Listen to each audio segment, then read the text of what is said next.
I have some encouraging news for home buyers in California. Nearly 90% of California's counties have more houses for sale than they did 1 year ago, which is giving home buyers more negotiating power. Because inventory has been on the rise as well, homes are selling for less than the seller's asking price in the vast majority of the state, and prices are coming down as well because 28% of California's counties posted a decrease in their annual median sale price. I have a ton of info to share in today's video based on what's happening right now at the countywide level in California. If you missed my previous video, I went over in great detail regarding home prices, housing inventory, home sales, and much, much more at the statewide level. I'll provide a link in the video description below if you guys want to check out that video posted about 1 week ago. But I have a ton of info to share in today's video, so let's begin. This report, by the way, is from the California Association of Realtors, just posted a couple weeks ago, and I'll have an update for you guys regarding October's numbers in about 2 weeks. Anyways, here's a snapshot what's happening at the statewide level. I'll briefly touch on this. Existing home sales, and by the way, this video is only looking at single family houses, so excluding condos and of course excluding brand new home construction. So home sales were up by 5.1% compared to September of 2023. Meanwhile, California's median sale price was at $868,000. That was up by 2.9% year over year. But like I mentioned in my previous video, that was the smallest year-over-year gain since July of 2023. In other words, home prices are still higher than last year, but the gains are getting actually narrower or smaller. This is likely from a rise of inventory levels and of course sales remaining at relatively low levels as well. Meanwhile, for the state as a whole, and keep these two figures in mind because I'm going to share how each of the major regions fare, because of course there are some big differences. So the month supply for the state's at 3.6 months, days in the market's at 24 days. That's an increase of 33.3% year over year, which means that houses are still selling quickly, selling about 3 weeks. 1 year ago, they were selling about 18 days. So houses taking a little bit longer than last year, but still selling relatively quick. All right, let's have a look at how each of the regions fared. Let's talk about SoCal first. Home sales up by 1.1%, a little bit softer than the state as a whole, up by 5.1. Remember, 3.6 months and 24 days, which is in line with SoCal as well. And on average, houses are selling for the seller's asking price because that ratio, the sale price to final list price ratio is at 100%. Their median sale price is at $850,000, up by 3.7%. And again, sales up by about 1%.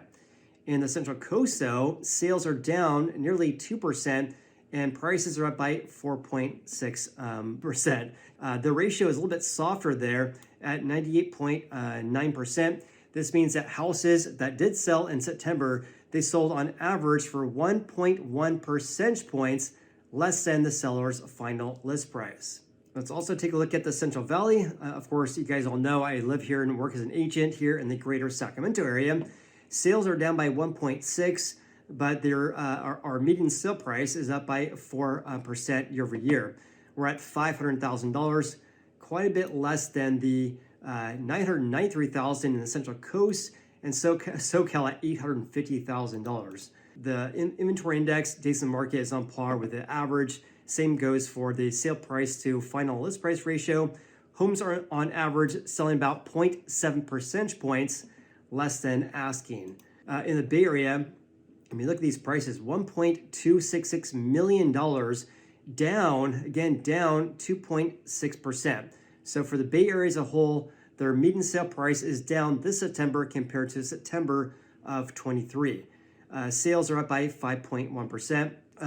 These figures below tend to be a lot more competitive compared to statewide averages. The month supply at 2.8 months, still at relatively low levels.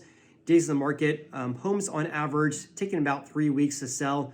That's a time frame when you list your home for sale until you accept an offer from a home buyer. But this is based on closed home sales, so this is a lagging indicator. Also, that ratio at 100% is in line with the statewide average. The far north is vastly different because their metrics tend to be a lot softer. So homes taking about 38 days to sell, The month supply is at 4.9 months. Home sales, that actually was the biggest gain amongst these big regions, up by 7.2%, but prices are down by 1.4%. And anytime I'm talking about prices in today's video, this does not equate to home values. This does not mean that if you own a home in the far north, that your home value just decreased by 1.4%. We're only talking about their median sale price. This means that half of the houses that sold, in this case, half the houses sold for less than $379,000 and half sold above that amount. So that was a decline of 1.4%. In regards to sales, again, like I mentioned in my previous video, this bottomed out really in late 2022, and sales really haven't recovered very much at all. The line right here is far below pre-COVID, so we should be seeing around 400,000 sales each month, that is seasonally adjusted and annualized, and now we have around 255,000. And that, by the way, is the lowest level in about 9 months, down by 3.4% from August. This decline is quite noteworthy though, because mortgage rates decreased in August, and August rates really had to do with closed home sales in September. The $10 billion car crash conspiracy of 2024, they don't want you to know about. This video could be taken down at any minute. Every day, car insurance companies file a new report to have it taken down. Why? Because this 2024 loophole is costing them millions, and it could make you rich. Accident victim? Even just a passenger? Listen up. No one tells you this, but you can turn that accident into a 5- or 6-figure payout. In my case, I won $185,000. I paid off my medical bills, credit card, and my kids' college funds. And I'm not the only one. So do not hesitate to take the 30-second quiz or the free consultation, because that could be you holding a 6-figure check. Don't believe it? John from Ohio didn't either. Then he took our 30-second quiz. Result? A staggering $245,000 check in his hands. This isn't just about money. It's about justice. It's about taking back what's rightfully yours. But I have to warn you, this opportunity is vanishing fast. Every minute, someone cashes in big. Every hour, the insurance giants fight harder to shut us down. If you've been in a car accident in the last 2 years, your clock is ticking. In 30 seconds, you could uncover a fortune they've been hiding from you. Don't let them win. Click the link now. Remember, when this video disappears, so does your chance at financial freedom. Act now or regret it forever.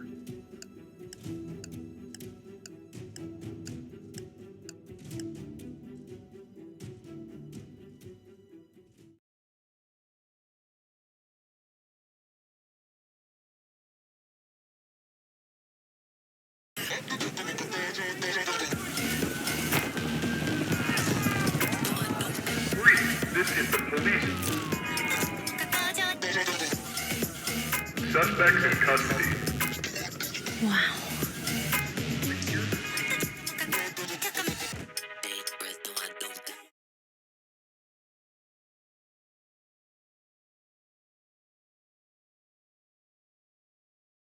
You get your offer accepted in August, you lock in your rate, then you close escrow or the sale is finalized in September. And what happened in August? Rates decreased to around a 15-month low, but still, despite that 15-month low in rates, average mortgage rates, sales still decreased by 3.4%. All right, let's talk about how each of the regions fared here regarding sales. Here's a pie chart just showing how big the market is in SoCal at 44%, which is basically the combination of all the home sales in the Central Valley as well as the Bay Area. In contrast, the Central Coast was only represent about 4% of all home sales this September. Now here's what I'm focusing on regarding the growth rate in sales on a year-over-year basis, because looking at month-to-month changes, if it's not seasonally adjusted, it doesn't account for the fact that we tend to see a decrease in sales in September compared to August, right?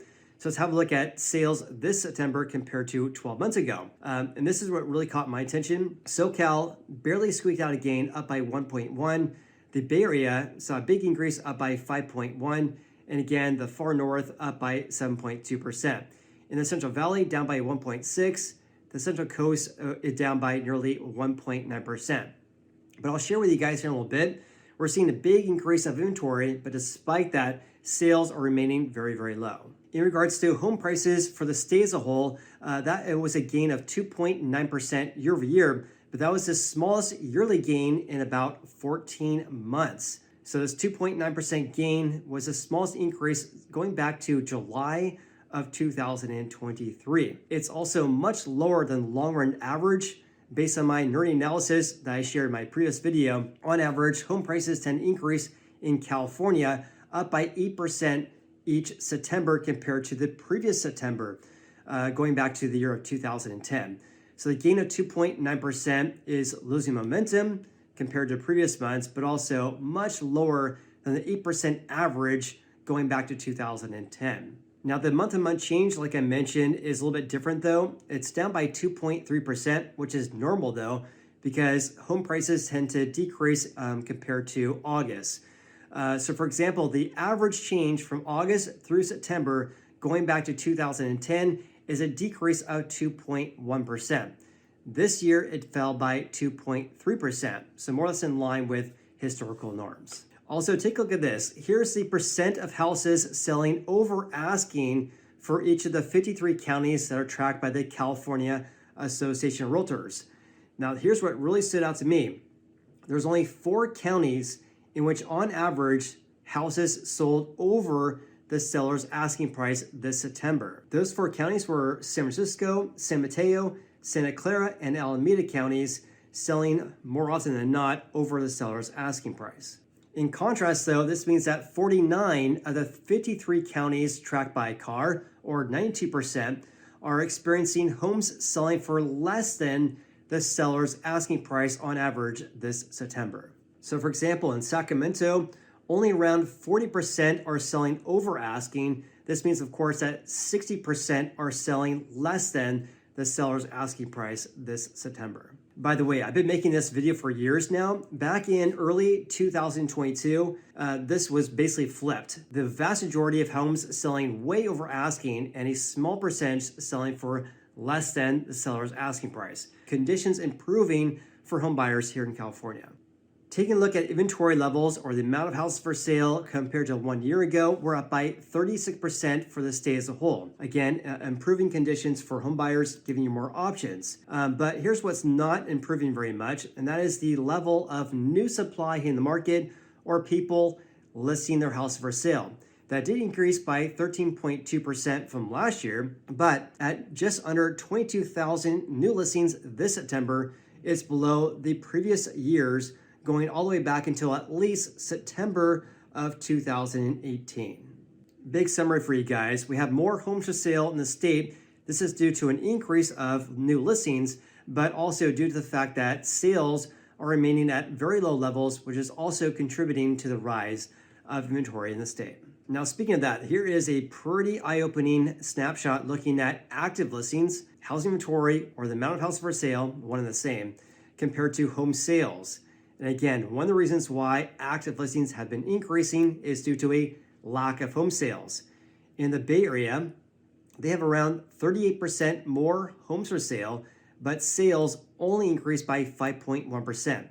SoCal, small increase of 1.1% in sales, even though they have 42.3% more housing supply. In the Central Valley, sales fell by 1.6%, even though supply is up by 36%.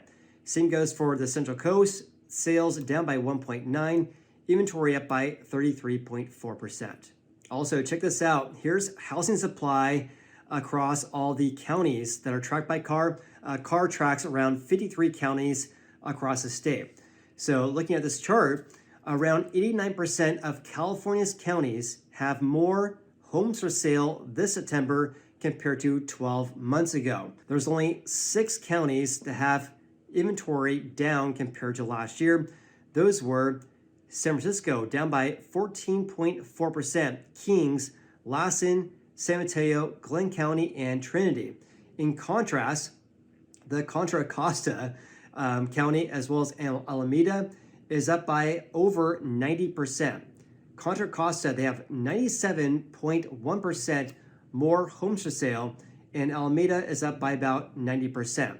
So those two counties have approximately, very close to double the amount of homes for sale compared to 12 months ago. That is contributing to a decrease in prices there, by the way, which I'll share that with you guys here in a little bit. Speaking of that, here's how each of the regions fared and also the counties regarding prices and home sales. So big picture, based on my nerdy analysis here, 28% of California's counties that are tracked by CAR recorded an annual median price decrease. In other words, 15 of the 53 counties posted a decrease in prices compared to 12 months ago. Also, in regards to home sales, 25 recorded sales decreases from last year. So approximately 47% of California's counties have registered a decrease in prices from September of 2023. This means, of course, that in contrast, 53% posted a year-over-year gain. So here's what really caught my attention. The biggest increase for these major regions is actually in Inland Empire. Their median sale price rose by 5.5%. That was the biggest increase. In contrast, there was two regions that posted a decrease. That was the far north, down by 1.4%, and the Bay Area is actually down by 2.6%. So speaking of the Bay Area, let's take a look at that, because again, remember, Alameda and Contra Costa County have approximately double the amount of homes for sale compared to 12 months ago, and prices are down, right? Alameda County went from 1.3 even, now it's at 267 million, and Contra Costa went from 871,000 to 864,000. That's a decrease of 0.9% there, and a decrease of 2.5% in Alameda. In fact, that was the biggest decline amongst these counties in the Bay Area. In contrast, San Mateo is up by a whopping 7.4%. It went from $1.955 million to $2.1 million this September. That was the biggest percent increase in dollar amount as well, which is pretty crazy because San Mateo is the most expensive county in California at $2.1 million this September. In contrast, Sonoma County is down by 2.1%. In regards to sales increased in all these counties except for Contra Costa. Sales fell by 2.1%. Isn't that crazy? Contra Costa County, even though they have nearly double the amount of homes for sale, sales decreased compared to 1 year ago, down by 2.1%. Marin's up by 10.1 though. Napa's up by 18.6. Solano and Sonoma is up by around 18%. Let's take a look at SoCal though, because Orange County, they're around 1.4 million, an increase of 6.7% year over year, but sales are flat year over year. San Diego, look at that, $1 million. Last year it was at 973,000. That's an increase of 2.8%, and sales rose by 9.4%. In contrast, Ventura County, if you guys know what's going on there, let me know, because prices decreased by 6.5%. The Central Coast, Monterey, love Monterey, $1 million, an increase of 6% year over year, but sales fell by 1.3%. The only county in the Central Coast that posted a gain in sales year over year was actually in Santa Barbara, up by 6.9%. Santa Cruz, I don't know what's going on there. I'm guessing they probably have a big sale that occurred this September, or more home sales at the upper range of the market and less home sales at the lower range this last month. That's because their median sale price rose by 11.6%, if I can get the highlight there. Let's talk about the Central Valley and Sacramento. We're at 560,000. 1 year ago, 545. That's up by 2.8%, and sales rose by 4%. Quite a bit different than the nearly 13% decrease in sales from 1 year ago in Placer County, but their prices prices decreased by 0.8%. Also in Tulare County, just south of Sacramento, by about an hour and a half, prices decreased by 2.3%. The far north, these metrics tend to vary quite a bit depending on the sales,